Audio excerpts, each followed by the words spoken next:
Hey, what's up, folks? This is Keith, and you're watching Barber's Auto Help. Thank you so much for watching. What I've got right here is a 2.0 out of a 2014 Ford Focus with a DPS6 transmission right here. And we're going to be going over the replacement process for the vapor management valve, which lives right here. The vapor management valve, or EVAP purge valve, whichever one you want to call it there, is responsible for taking the vapor from the EVAP system, or the evaporative emission system, and introducing it into the intake manifold, and then eventually to introduce it back into the combustion chamber to be burned and then expelled out the exhaust pipe, of course. A lot of times these vapor management valves, they get stuck open and they can cause all kinds of problems like a check engine light, rough running, or even an incorrect fuel gauge. And I do want you to be aware that while this engine is out of a 2014 Ford Focus, this information is actually applicable to all the Ford Focuses that have the 2.0 in it with a DPS6 transmission from 2012 all the way up to 2018. Let's go ahead and get into it. Now, normally there would be a battery box right here. You don't have to remove that and get it out of the way. You can work around that, but just to give you a better orientation of where this vapor management valve is, your battery box is going to be about right here. Just work around that. You can do it without removing it, but you do need to remove your air duct from the throttle body. You can see this is already removed. That's easily enough removed. Pretty self-explanatory on that. Now, on this vapor management valve right here, you can see you got a tube that goes down to the intake manifold. You got to be able to get your hands down in there, so that's why you want to remove the air duct from the throttle body. And I like to take it a step further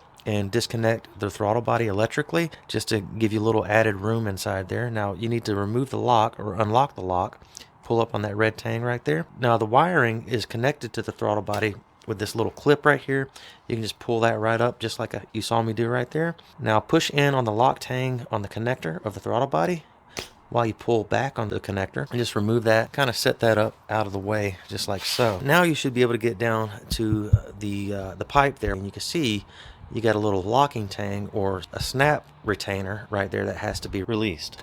Let me go ahead and show you how to do that. Okay, so I'm just going to go ahead and do this, and I'll explain better once I get it out, but you can watch what I'm doing while I do it.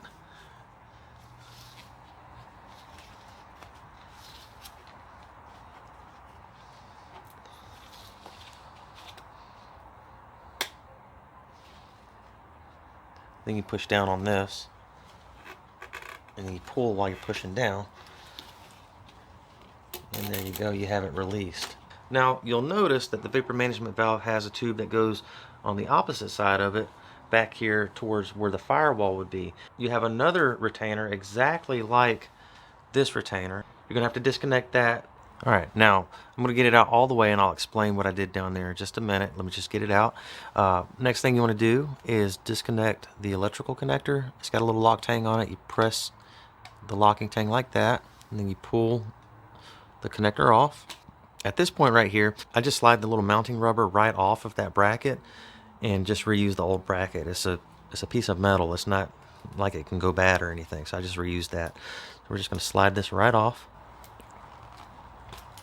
just like that. Now, the other end down here that hooks up to the tube going back to the gas tank is just like the tube you saw me take off on the intake right there. So I'll go ahead and explain that on this one.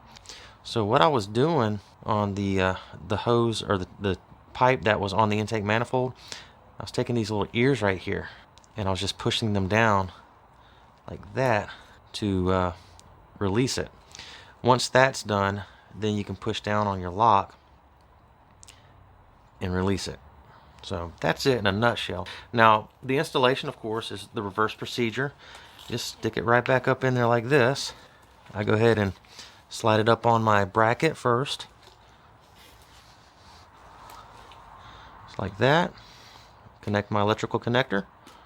This part of the hose here, or the pipe, you want to make sure it's routed exactly the way it was routed before, up under this hose here, and on top of the radiator hose, of course.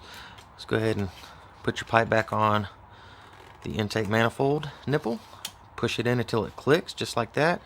Give it a good tug, make sure it's secure, and then push your retainer up so that it's secured in there and it doesn't come loose accidentally. Just like we hooked up the pipe back to the intake manifold, on the other end of your vapor management valve, you have the end of the pipe that hooks up to the pipe on the firewall. That needs to be reconnected exactly like that was connected right there.